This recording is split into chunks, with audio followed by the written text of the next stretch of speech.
اعوذ باللہ السمیع العلیم من الشیطان الرجیم من حمزہ ونفخہ ونفثہ بسم اللہ الرحمن الرحیم ربی یسر ولا تعسر وتمم بالخیر ربی زدنی علما من الذین هادوا یحرفون الکلم عن مواضعہ ویقولون سمعنا وعصینا واسمع غیر مسمع وراعنا لیا بألسنتہم وطعنا فی الدین ولو انہم قالوا سمعنا واطعنا واسمع وانظرنا لکان خیرا لهم واقوم ولکن لعنهم اللہ بکفرہم فلا یؤمنون الا قلیلا۔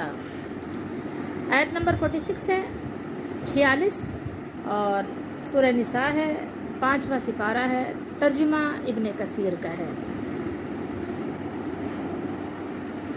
یہودیوں میں سے کچھ لوگ الفاظ کو ان کے موقع محل سے پھیر دیتے ہیں اور پھر اپنی زبانوں کو توڑ موڑ کر سچے دین کے خلاف طعنہ زنی کرتے ہوئے نبی کریم صلی اللہ علیہ وسلم سے کہتے ہیں ہم نے سنا اور ہم نے نافرمانی کی، اور کہتے ہیں سنو اگرچہ تم اس قابل نہیں ہو کہ تمہیں کچھ سنایا جائے۔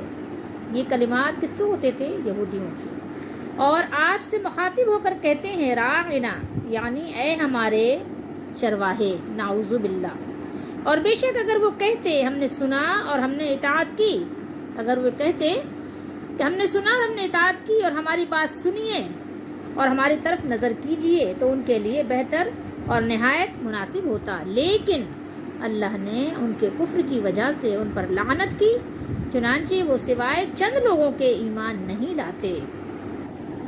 اس سے پہلے آیت مبارکہ میں اللہ تعالیٰ نے ارشاد فرمایا کہ وہ گمراہی مول لیتے ہیں۔ اب اس آیت میں چند امور کے ساتھ اس گمراہی کی تشریح فرمائی، یعنی وہ تورات کے احکام میں تحریف کرتے ہیں۔ ان کی جو تحریف تھی وہ دونوں طرح سے تھی، تحریف لفظی بھی تھی اور معنوی بھی تھی۔ وہ کیا کرتے ہیں کہ فرمایا کہ تعویلات فاسدہ سے کام لیتے ہیں۔ مثلا ایک جیسے بات ہے نا کہ جو قصہ ہے کہ ذبیح کا تعلق اسماعیل علیہ السلام کے بجائے کیا کہتے تھے؟ اسحاق علیہ السلام کے ساتھ جوڑتے تھے۔ اور جیسے ہمارے زمانے میں بھی آپ دیکھیں تو لوگوں کا کیا طریقہ ہے، آپ کو اکثر بڑے بڑے گروہوں کا طریقہ کیا ملے گا کہ جو آیت مبارکہ یا جو حدیث ان کو اپنے امام یا اپنے پیر مرشد کے قول کے خلاف لگے نظر آئے اس کی وہ تعویل کرتے ہیں اور اللہ تعالیٰ سے حیا نہیں کرتے۔ پیر و مرشد اور امام و مجتہد تو معصوم نہیں تھے، لیکن یہ بات تو ہے کہ نبی علیہ الصلاۃ والسلام کی حفاظت تو اللہ تعالیٰ نے اپنے ذمے لی ہے۔ آپ کی حفاظت تو اللہ تعالیٰ خود فرماتا ہے، یہ خود قرآن میں بھی اللہ تعالیٰ نے ارشاد فرمایا ہے۔ نبی علیہ السلام تو معصوم ہیں۔ بہرحال من الذین ہادوا، وہ یہودی ہیں۔ یہاں پر جو یہ منا ہے یہ بیان جنس کے لیے ہے، جیسا کہ اللہ نے فرمایا فاجتنبوا الرجس من الاوثان، تو تم بتوں کی پلیدی سے بچو، اور فرمایا یحرفون الکلم عن مواضعہ، کلمات کو ان کے مقامات سے بدل دیتے ہیں یا کلام الہی کی غلط تعویل کرتے ہیں، اور جانتے بوجھتے ہوئے اپنے قصد و ارادے کے ساتھ کیا کرتے ہیں؟ جھوٹ پر جھوٹ، جھوٹ پر جھوٹ، جھوٹی ایسی تفسیر کرتے ہیں جو اللہ تعالیٰ کی مراد کے خلاف ہوتی ہے، اور کہتے ہیں سمعنا، کیا کہتے ہیں؟ سمعنا واطعنا، اور کہتے ہیں کہ ہم نے سن لیا اور نہیں مانا، یعنی اتنا ڈھیٹ ہو گئے ہیں۔ ان کے کہنے کا کیا مقصد ہوتا تھا؟ یعنی وہ کہتے ہیں کہ اے محمد صلی اللہ علیہ وسلم، جو آپ صلی اللہ علیہ وسلم نے فرمایا ہے وہ ہم نے سن تو لیا ہے، مگر آپ صلی اللہ علیہ وسلم کی اطاعت نہیں کریں گے۔ امام مجاہد جو عبداللہ بن عباس رضی اللہ تعالیٰ عنہما کے شاگرد ہیں، وہ اور ابن زید نے اس کی اسی طرح تفسیر بیان کی ہے، اور یہاں مراد بھی یہی ہے، اور اس سے معلوم ہوتا ہے کہ وہ اپنے کفر اور عناد میں کہاں تک پہنچ گئے تھے کہ کتاب اللہ کو سمجھنے کے باوجود اس سے منہ پھیرتے تھے اور جانتے تھے کہ یہ کتنا بڑا گناہ ہے اور کتنی سنگین اس کی سزا ہے، لیکن پھر بھی ایسا کرتے تھے۔ کیوں؟ بغیم بینہم، ضدم ضدی کی وجہ سے، ضد اور ہٹ دھرمی، آج ہمارے زمانے میں بھی ہے، بس ہمارے فرقے کے موافق ہے تو مانیں گے، ہمارے فرقے کے خلاف ہے تو نہیں، بس کسی بھی طرح اس کو ڈیفینڈ کریں گے، کچھ بھی ہو، اس کا قرآن کی آیت کا انکار ہو جائے، تحریف ہو جائے، مانوی تحریف ہو جائے، یا یہ کہ جو ہے احادیث کے خلاف ہو جائے، کچھ بھی فرق نہیں پڑتا. زبانی دعوے بہت ہیں، لیکن یہ ہے کہ حقیقتاً معاملہ کچھ یہی ہے کہ جو یہود کا طریقہ کار تھا وہ ہمارے زمانے میں بھی آپ کو صاف نظر آتا ہے. اور قرآن ماننے والوں کا بھی یہی حال ہے کہ جو اپنے پسند کی، اپنی مرضی کی آسان باتیں ہیں اس پر تو عمل کر لیا، اور اس پہ لمبے لمبے بیانات بھی دے دیے، تقریریں بھی کر لیں، اور جو اپنی یعنی پسند کے خلاف ہوا اس کو ترک کر دیا، اس کے مطابق کیا کیا، تعویلات پیش کر دیں، اپنی مرضی کی، اس میں تحریف بھی کر لی. تو اللہ تعالی ہم سب کی حفاظت فرمائے اور ہمیں پورے دین میں داخل ہونے کی توفیق عطا فرمائے. تفسیر ابن ابی حاتم میں ہے، یہ آپ کے حضرت عبداللہ بن عباس رضی اللہ تعالیٰ عنہ فرماتے ہیں کہ واسمع غیر مسمعین، کیا فرمایا؟ واسمع غیر مسمعین، یہ اگرچہ تم اس قابل نہیں ہو کہ تمہیں کچھ سنایا جائے، یہ ان کے اپنے ذہنی خناس کی بات تھی، یعنی ہم جو کچھ کہتے ہیں وہ سنو، لیکن اے کاش کہ وہ نہ سنوائے جاؤ، نعوذ باللہ استغفر اللہ. یہ ان کی طرف سے استہزاء اور حد دھرمی کا اظہار تھا. علیہم لعنت اللہ. لیم، یہ ہے نا یہاں پر لیم کیا ہے؟ یہ لوا یلوی لین سے ہے، بمانا توڑنا مروڑنا، یعنی زبان کو توڑ مروڑ کر راعینہ کہتے، جو توہین کا کلمہ ہے. اس کو ہم پہلے بھی تلاوت کر چکے ہیں. تو ان کی ایک گمراہی یہ ہے کہ جب رسول اللہ صلی اللہ علیہ وسلم سے کوئی حکم سنتے ہیں تو ظاہر میں سمعنا کہتے ہیں، یعنی ہم نے سنا، مگر ساتھ ہی بے حد عداوت کی وجہ سے عصینا نہیں مانا بھی کہہ دیتے ہیں. اسی طرح آپ صلی اللہ علیہ وسلم سے کوئی بات کرتے تو کہتے، یہ جو وسمع ہے نا، یہ واو ہٹا دیجیے اگر تو یہ اسمع بن جائے گا. کیا کہتے؟ اسمع غیر مسمع، سنو تمہیں کوئی نہ سنائے. ظاہر میں یہ دعا ہے کہ تم یعنی آپ صلی اللہ علیہ وسلم ہمیشہ غالب رہو، کوئی تمہیں بری بات نہ سنا سکے، اور دل میں نیت رکھتے کہ آپ صلی اللہ علیہ وآلہ وسلم بہرے ہو جائیں، سن نہ سکیں. ایسی شرارت کرتے. اللہ ہم سب کو اپنے حفظ و امان میں رکھے کہ جب انسان ضد پر آ جاتا ہے تو وہ کچھ بھی کرنے لگ جاتا ہے. وَطَعَنًا فِي الدِّينِ، تانا آپ اردو میں بھی بولتے ہیں نا، تانا، اور یہ بِأَلْسِنَتِهِمْ، لسان آپ اردو میں زبان کو کہتے ہیں. طَعَنًا فِي الدِّينِ، یعنی دین میں کیا کرتے تھے؟ وہ تانا زنی بھی کرتے تھے. لیکن بات یہ ہے کہ اگر یہ اس قسم کی حرکات اور تان کے بجائے ایسے کلمات استعمال کرتے جن میں شرارت کی آمیزش نہ ہو سکتی اور اخلاص سے پیش آتے، مثلا عصینا کے بجائے اطعنا، اور غیر مسمعین کے بجائے صرف اسمع، اور راعنا کے بجائے انظرنا، تو ان کے حق میں بہتر ہوتا. مگر افسوس کہ بہت ہی تھوڑے احکام پر ایمان رکھتے ہیں. بس قلیلاً، یہاں پر کیا ہے؟ یہ یہاں پر مصدر محذوف ایمانن کی صفت ہے، اور یہ معنی بھی ہے کہ ان میں سے بہت ہی کم لوگ ایمان لاتے ہیں، حتیٰ کہ یہودیوں میں سے 10 بھی بمشکل ایمان لائے ہوں گے، 10. اور بارگاہ رسالت صلی اللہ علیہ وآلہ وسلم میں بے باکی کرنے والوں کی سزا یہی ہے.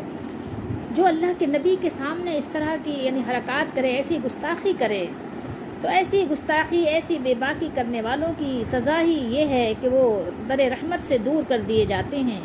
ہدایت کی توفیق ان کا ساتھ چھوڑ دیتی ہے، حق شناسی کی قوت ان سے چھین لی جاتی ہے.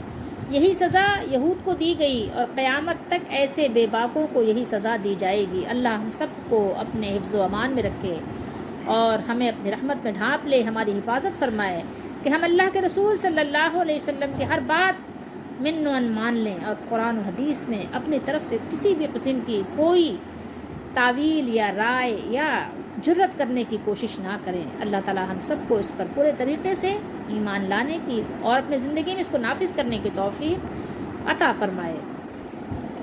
وراعنا لیم بِأَلْسِنَتِهِمْ، وطعنا فی الدین، اور اپنی زبانوں کو توڑ مروڑ کر اور دین میں طعن کی راہ سے گفتگو کے وقت رائنا کہتے ہیں، یعنی بظاہر یہ تاثر دیتے ہیں کہ وہ کہہ رہے ہیں کہ ہم اپنی بات کہتے ہوئے ہماری بھی یہ رعایت لحاظ رکھیں، لیکن حقیقت میں وہ نبی اکرم صلی اللہ علیہ وسلم کی توہین کی خاطر رعایت کے بجائے رعونتن بمعنی بے وقوفی اور سستی مراد لیتے تھے، جیسا کہ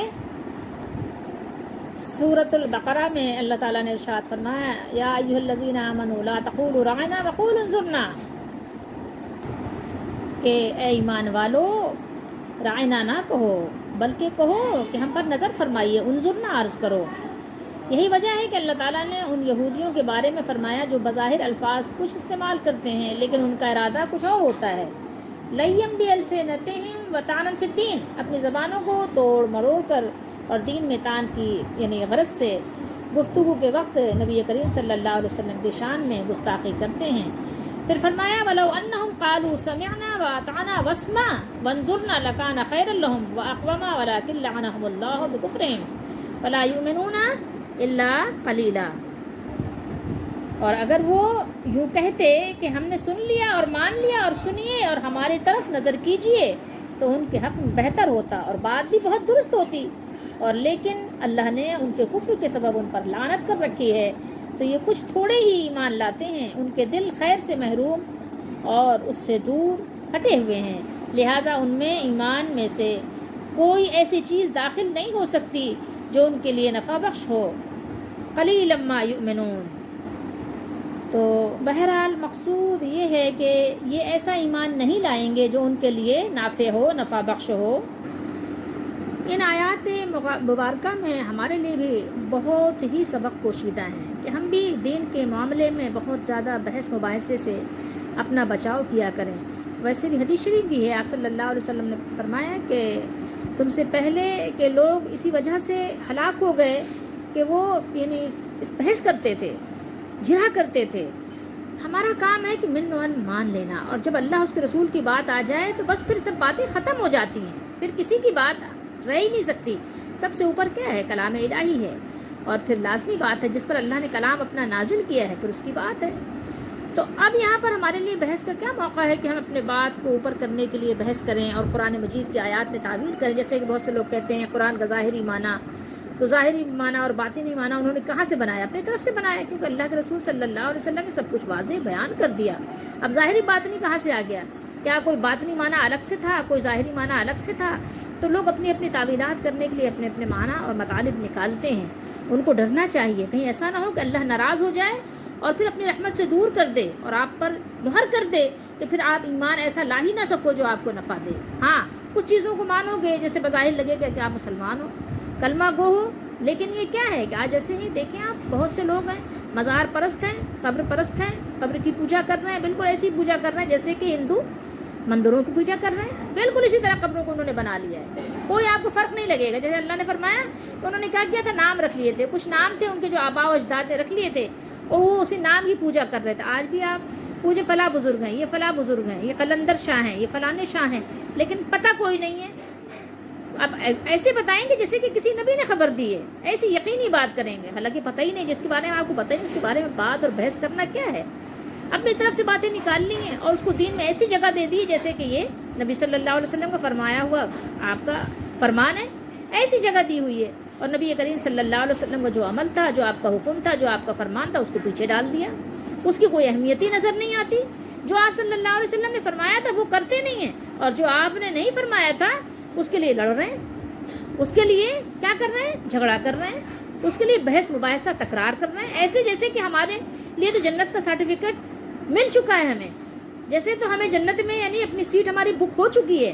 ایسے جھگڑا کرتے ہیں کہ جیسے کہ ہم تو بس بالکل پاس ہو چکے ہیں اور بس ہم تو اپنی جگہ دیکھ آئے ہیں، جیسے اللہ نے قرآن میں فرمایا کہ ایسے لگتا ہے کہ کوئی اللہ سے عہد پیمان کر کے آ گئے ہیں کہ ظاہر ہے کہ اللہ تعالیٰ اپنے وعدے کے خلاف نہیں کرے گا، یا کوئی وہاں سے دیکھ کر آ گئے ہیں، کوئی ان کے ایسے یعنی کو غیب کی خبریں ہیں، یعنی معلومات رکھتے ہیں کہ ان کو سب کچھ معلوم ہے کہ بس یہ بخشے بخشائے ہیں، اب یہ جو کچھ کر رہے ہیں بالکل صحیح ہے، جو کچھ کہہ رہے ہیں بالکل درست ہے۔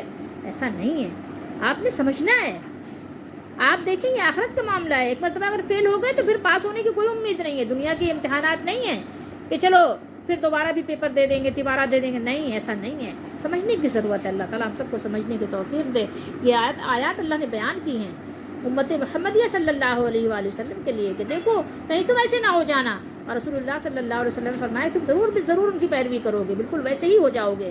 صحابہ نے پوچھا یہود و نصارہ، آپ نے فرمایا تو پھر اور کون؟ جیسے وہ کرتے تھے ویسے تم بھی کرنے لگ جاؤ گے. اللہ تعالیٰ ہم سب کی حفاظت فرمائے اور ہمیں قرآن و سنت کو بالکل اسی منشا اور مطابق سمجھنے کی توفیق دے جو اللہ کی منشا، اس کی مشیت، اس کی مرضی ہے، اور جیسا کہ رسول اللہ صلی اللہ علیہ وسلم نے بیان کیا ہے، سمجھایا ہے. اللہ ہم سب کا حامی و ناصر ہو.